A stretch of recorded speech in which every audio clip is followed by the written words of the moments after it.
Sir. The word landed in the Harrington grill like a stone dropped into still water. I am going to say this once. Take your hand off my shoulder.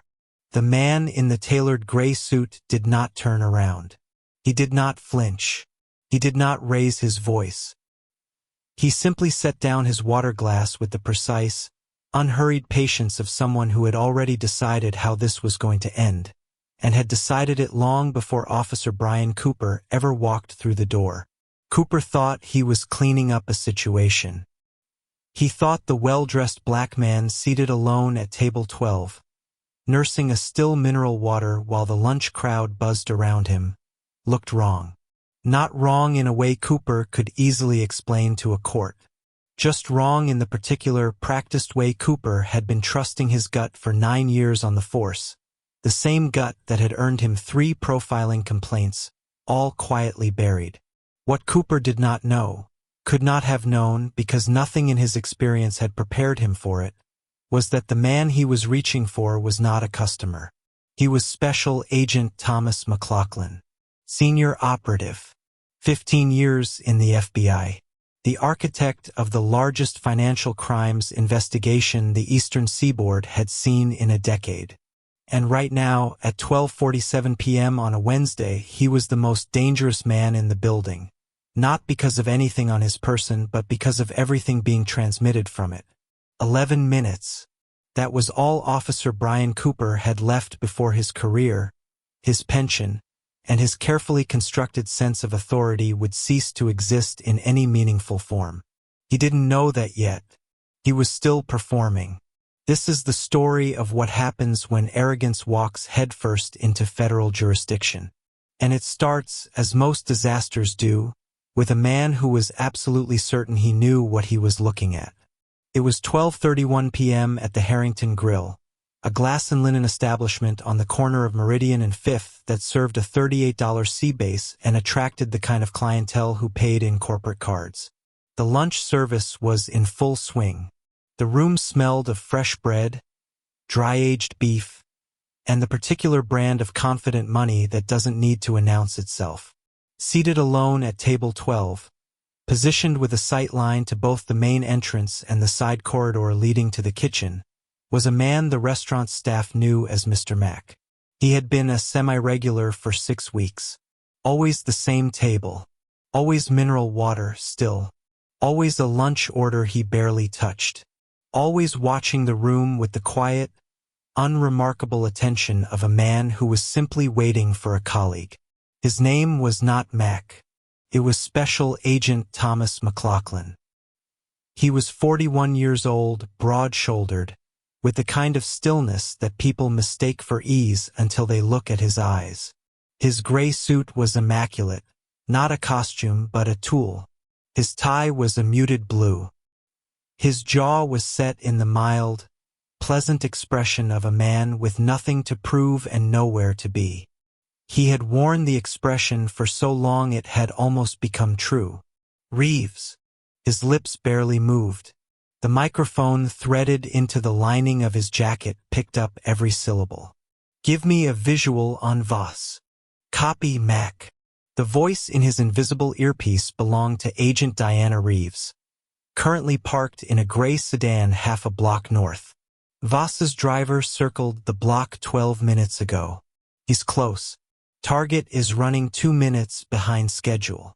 That's fine, McLaughlin murmured, lifting his water glass. He's cautious. That's fine. The man he was waiting for was Dominic Voss, a money-laundering intermediary whose network had quietly funded 2 domestic terror cells, compromised 6 city officials, and processed an estimated $40 million through shell companies operating across 4 states. McLaughlin had been building the RICO case for 3 years.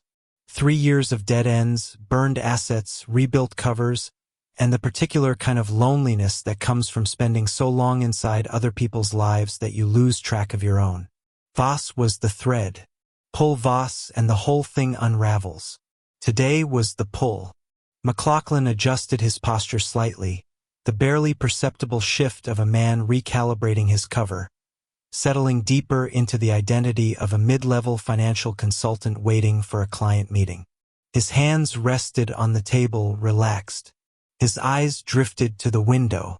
On the street below, a black town car had begun to slow. The front door of the Harrington Grill opened. It was not Voss. Officer Brian Cooper stepped in from the midday glare, thumbs hooked in his belt, eyes already moving across the room with the proprietary sweep of a man who considered every space he entered his jurisdiction. He was broad-chested, clean-shaved, with a jaw that led slightly ahead of the rest of him. Behind him, 2 steps back and visibly uncomfortable, was Officer Nina Salter, a 3-month rookie whose expression suggested she had learned very quickly that following Cooper meant regularly bracing for impact. The maitre d' moved toward them. Cooper waved him off without looking at him. McLaughlin felt the shift in the room before he identified its source. A table near the window stopped laughing. The busboy near the service station found something urgent to do with his eyes. He tracked the disturbance to its origin, registered the uniform, and felt the cold, flat calculation settle in his chest like it always did. Don't engage. Voss is 90 seconds out. If there is a patrol presence visible from the street, he drives past. Cooper's gaze crossed the room. It snagged on table 12 the way it always snagged. McLaughlin had seen it 1,000 times. The inventory, the assessment, the decision reached before a single fact was gathered. He watched Cooper's posture shift almost imperceptibly, watched the deliberate change of direction, and knew with a precision that required no guesswork exactly what was about to happen. Don't engage. 90 seconds. Reeves, he murmured, almost soundlessly. We have a uniform moving toward my position. Officer Brian Cooper, 9th Precinct. I know his file. A pause. Abort. McLaughlin's eyes moved to the window. Outside, the black town car had pulled to the curb. The driver's window lowered 2 inches. A sightline check. Standard Voss protocol. Negative. His voice was barely a breath. Voss is at the curb. If I move, he reads it. I hold. Whatever Cooper does, I hold. The boots on marble were the sound of a countdown. Cooper stopped at table 12. He looked down at Thomas McLaughlin the way a man looks at something he has already decided to remove. Around them, the dining room had gone the particular quality of quiet that happens when a room full of people simultaneously decides not to look. You waiting for someone? Cooper said. It wasn't a question. A colleague, McLaughlin replied, pleasantly, precisely. You have a reservation? Ido. Cooper glanced at Officer Salter, then back. His jaw shifted slightly, the private recalibration of a man manufacturing a reason. We've had reports of a disturbance in this block. Tall male, suit, described as threatening a staff member. McLaughlin set his water glass down. Outside, through the glass, he could see the town car idling. I've been seated for 20 minutes, he said. You're welcome to ask my server. I'm asking you. Cooper's hand moved to his belt. Stand up, please. I need to see some ID. McLaughlin looked at him for a moment, the kind of look that contains an entire calculation and reveals nothing of it. Then, quietly, Officer, I am going to tell you something, and I need you to hear it carefully. He kept his voice level, measured, and low enough that only Cooper could hear. My name is Special Agent Thomas McLaughlin, FBI. My credentials are in my inside jacket pocket. I am in the middle of an active federal operation. What I need you to do, right now, is walk back to the counter, order your coffee, and give me 4 minutes. Cooper stared at him. Then he smiled. It was not a good smile. It was the smile of a man who had made his decision before he crossed the room and was now simply executing it. FBI. He said it like a punchline. Sure. Stand up. Officer. I said stand up. His voice climbed a register. The room, which had been pretending not to watch, stopped pretending. A woman in a blue blouse near the window gripped the edge of her table. A man 2 seats over put his fork down. Hands where I can see them.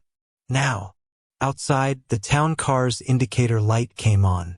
McLaughlin stood slowly, hands visible, and made one final, quiet decision in the half-second before Cooper reached for his wrist. The decision was this: let him. Let him cuff you. Let him parade you through the 9th precinct. Let him perform every single mistake out loud, on record, in front of witnesses, into the microphone in your jacket, because every word he says from this point forward is a federal charge waiting to be filed. You have been in darker rooms. You have waited longer. Let the rope unspool. The cuffs clicked. The town car pulled away from the curb and disappeared around the corner. Dominic Voss was gone. The room was silent. McLaughlin stared straight ahead, wrists bound in front of him, face composed, and spoke clearly enough for the microphone to catch every syllable. Reeves, don't intercept. Let him take me in. I want the full booking. I want every word on record. Tell Merritt to hold the extraction until I'm processed. Copy. Reeves's voice was tightly controlled. ASAC Merritt is already en route. The clock is running, Mac. Cooper's hand landed on his shoulder, rough, triumphant, and began steering him toward the exit through a gauntlet of frozen faces, full plates, and a room full of people who had just watched something happen and were not yet sure what it was. McLaughlin counted the seconds. 11 minutes. Officer Brian Cooper had 11 minutes left before the world he thought he lived in ceased to exist, and the chaos that followed would be the kind that ends careers, exposes institutions, and reverberates through a precinct for years. He just didn't know it yet. Thomas McLaughlin had been a lot of men. He had been Marcus Webb, a mid-level drug courier from Baltimore who spent 8 months earning the trust of a trafficking network before dismantling it from the inside. He had been Daniel Cross, a quietly ambitious accountant embedded for 14 months inside a defense contractor laundering Pentagon funds through offshore shells. He had been Ray Coulter, the one he never talked about, a ghost identity that cost him a partner and earned him a commendation he accepted in a closed room and drove home from in silence.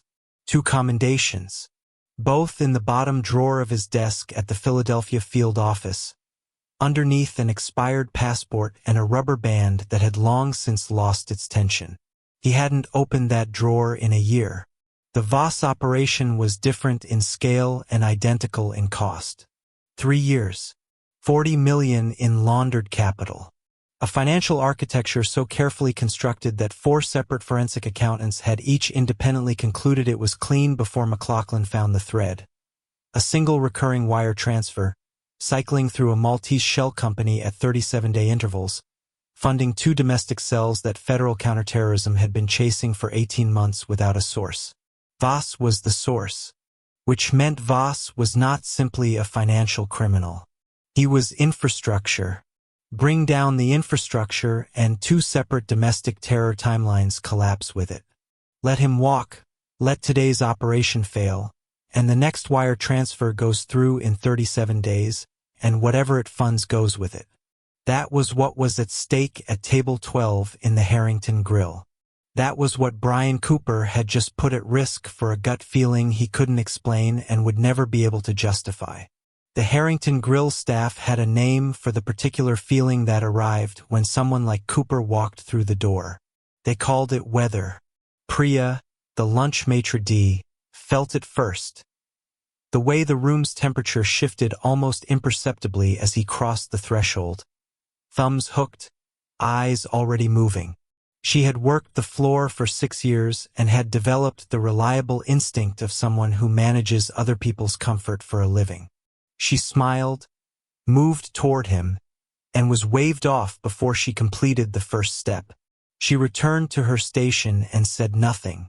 There was nothing to say.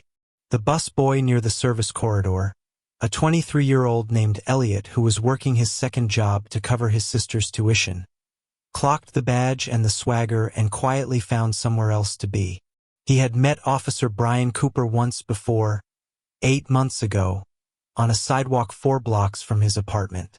He still had the court date. Cooper had been on the force for 9 years. In that time, he had accumulated 3 formal complaints for racially discriminatory conduct.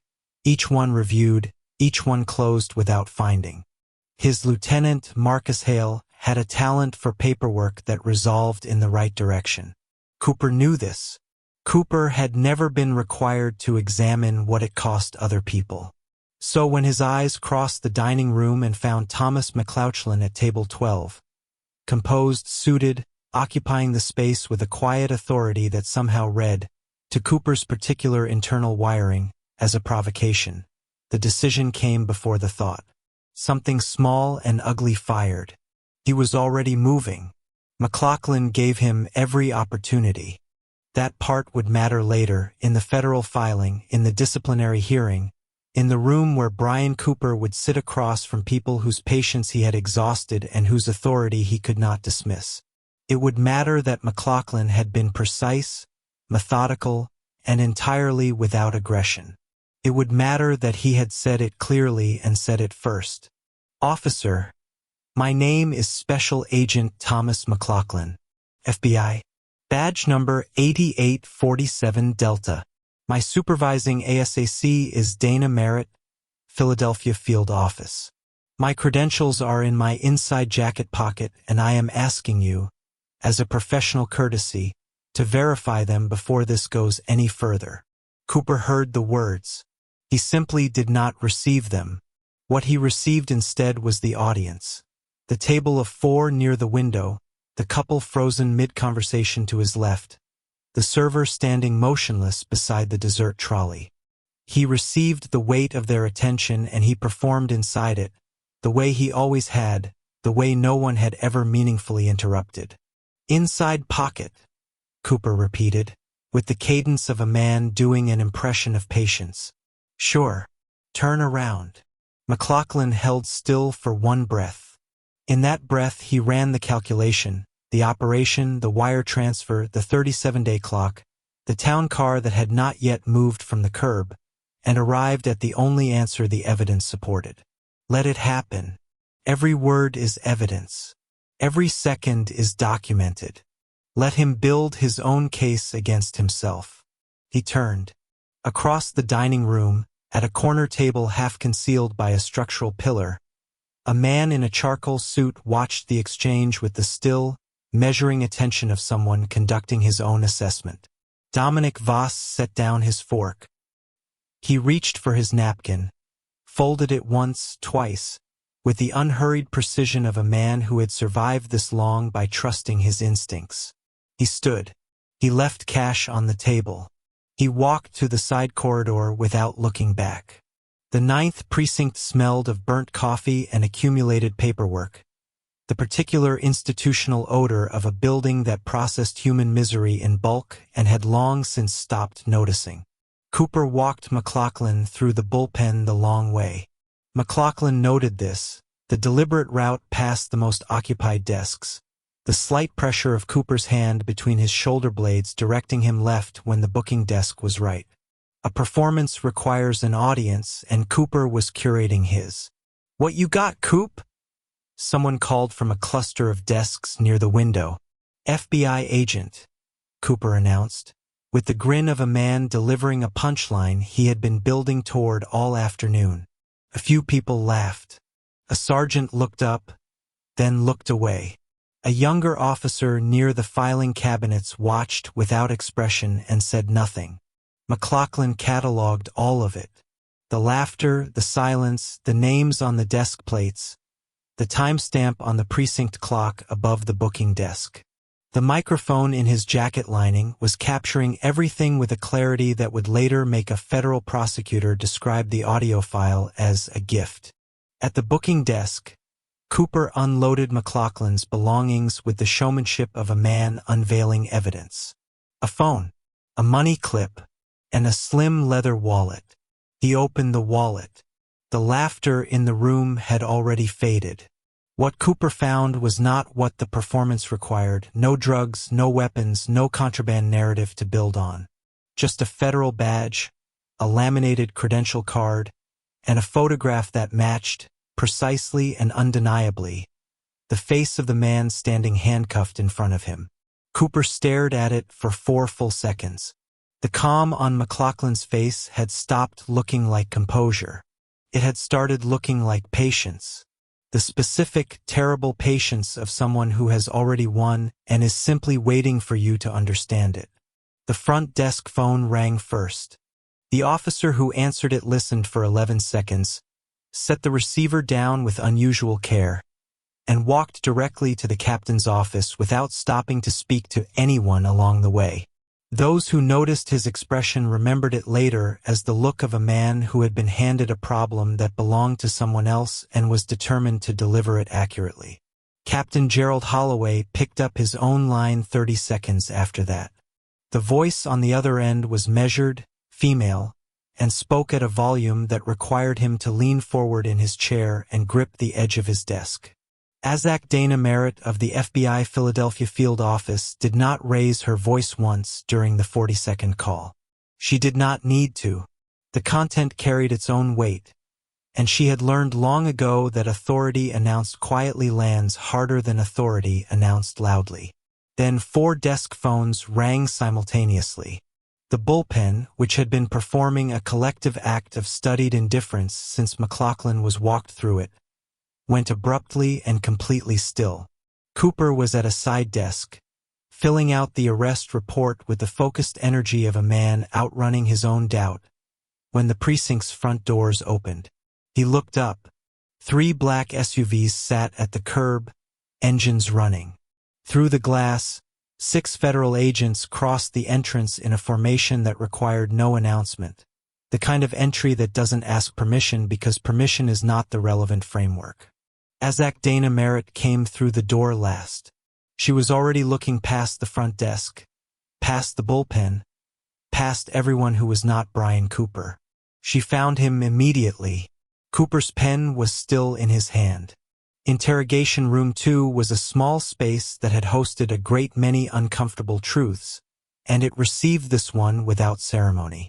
McLaughlin sat across the table from Cooper in his shirt sleeves, jacket folded over the back of his chair, badge placed at the center of the table with the quiet deliberateness of a man establishing the terms of a conversation before it begins. He had a legal pad, a pen, and the particular stillness of someone who has conducted enough interrogations to know that silence is the most efficient tool in the room. Cooper sat opposite him with his arms crossed and a lawyer who had not arrived. McLaughlin gave him a moment to feel the dimensions of that. The empty chair beside him, the unanswered calls, the specific quality of a loan that descends when the support structure a person has always taken for granted fails to materialize. Then he began. He started with 12:47 p.m. and worked forward with the methodical precision of a man reading from a document that had already been written. The initial contact, the verbal identification, badge number, stated clearly, witnessed by 11 people and recorded in full audio. The 3 requests to verify credentials, each refused. The physical restraint, the walk through the bullpen, the comments made at the booking desk, named and time-stamped. The moment Cooper had attempted to inventory federal property without authorization. 47 minutes. Documented in their entirety. Cooper uncrossed his arms somewhere around the 4th timestamp. By the 7th, he had stopped maintaining eye contact. By the time McLaughlin set the pen down and looked at him directly, the performance had left Cooper's face entirely. What remained underneath it was considerably smaller. The lawyer arrived 40 minutes late and spent the first 5 minutes of his consultation visibly reassessing the situation he had walked into. He had taken the call expecting a straightforward misconduct matter, the kind that resolves with a suspension and a union grievance and a quiet return to service. What he found instead was a federal investigation that had already expanded past his client and was moving in a direction that made Cooper a secondary concern. Marcus Hale had been Cooper's lieutenant for 6 years. He was methodical, well-regarded in the department, and careful in the specific way of a man who has learned to keep his name off things while remaining adjacent to their benefits. The FBI's Financial Crimes Unit had been aware of his name for 14 months, a recurring marginal presence in the edges of the Voss network's communication records, never transactional enough to prosecute, always proximate enough to monitor. Voss did not need Hale to be a criminal. He needed him to be manageable. And Hale, who had a second mortgage and a particular fondness for the path of least resistance, had proven manageable at the right moments and for the right amounts. 3 weeks earlier, Voss had flagged McLaughlin's cover identity to Hale, a quiet transmission of a name, a description, a location, and an instruction dressed as a suggestion. Someone is making noise in the Harrington Grill. Someone who doesn't belong. Hale had passed it to Cooper the only way that preserved his distance. Not as an order, but as a mention. Casual. Deniable. Cooper had done the rest himself, with the eager, unquestioning energy of a man who had never once been told he was wrong. He had not been a conspirator. He had been a tool. The distinction would matter enormously to Cooper. It would matter very little to the federal prosecutor now reviewing Hale's financial records in the room next door. Voss had a protocol for situations that went sideways, and he had executed it with the calm efficiency of a man who had rehearsed it more than once. By the time McLaughlin walked out of the 9th precinct into the late afternoon light, his jacket back on and his badge on his hip, Voss had already initiated a wire transfer liquidating his primary operating account. $14 million moving through 3 jurisdictions in the time it takes to make a phone call. A car had taken him directly to Mercer Regional Airfield, where a chartered Gulfstream had been filed under a corporate entity with no visible connection to anything the FBI had on record. Voss had been careful for a long time. He believed careful was enough. Reeves had the airfield on surveillance before the transfer completed. McLaughlin was in the lead SUV 11 minutes later, moving through the industrial corridor east of the city with the focused, economic anger of a man who had spent the afternoon in handcuffs because of this person and was now done being patient. The 3 vehicles entered the airfield perimeter through a service gate as the Gulfstream's engines reached taxi pitch. They crossed the tarmac in a diagonal intercept that cut off the runway approach with 40 meters to spare. McLaughlin stepped out first. Voss descended the air stairs and stopped at the bottom. He looked across the tarmac at the man in the gray suit standing in the wash of the SUV's headlights, and something shifted in his expression as recognition arrived, slowly and then completely. The man from the Harrington Grill. McLaughlin let him have the full weight of it. Then he reached into his jacket, produced his badge, and held it up in the evening light. "Dominic Voss," he said. "We've been at this for 3 years. Let's not make it 4. The trials moved quickly, which surprised people who expected the machinery of justice to protect its own. It did not protect these particular ones. Marcus Hale entered a cooperation agreement 11 days after his arrest, and what he provided was sufficiently detailed that the federal prosecutor described it privately as a roadmap with landmarks. Cooper's Blue Wall, which had held through 3 profiling complaints and 6 years of protected conduct, dissolved entirely when the man who had built it chose his own future over Cooper's. The federal civil rights charges were filed within the month. Obstruction followed. Conduct unbecoming was almost an afterthought. Cooper was sentenced in a courtroom that drew a quiet crowd and left a public record. Hale received 7 years for conspiracy and financial corruption, reduced from 12 in exchange for testimony that proved instrumental at the RICO trial. Voss received 23. The terror cell financing charge, appended to the RICO indictment in the case's final weeks, elevated the sentencing to a threshold that made federal legal history in 2 separate precedents. The prosecutor cited it in a law school lecture the following semester. 6 weeks after the sentencing, McLaughlin returned to the Harrington Grill. Same table, same mineral water still, same gray suit, Same composure, same measured attention to a room that had no idea what it had witnessed the last time he sat here. He was almost finished when he heard footsteps approach and stop. He looked up. The face was young, familiar, the officer from the precinct bullpen, the one who had watched Cooper's performance without laughing and looked away with something that resembled shame. He was out of uniform. He was holding a printed FBI application form, slightly creased. "I didn't know how to find you," he said. "So I came here." McLaughlin looked at him for a long moment.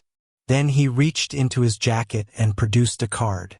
If you enjoyed this roller coaster of justice, twists, and karma, make sure you smash that like button. It really helps the algorithm bring these stories to more people who love them just like you. And if you're new here, don't forget to hit subscribe and turn on the notification bell so you never miss what's coming next. We've got a wild story dropping next week involving a cheating spouse and a hidden microphone. Trust me, you won't want to miss it. Thanks for watching. Stay safe. And remember, be careful who you mess with. You never know who's watching.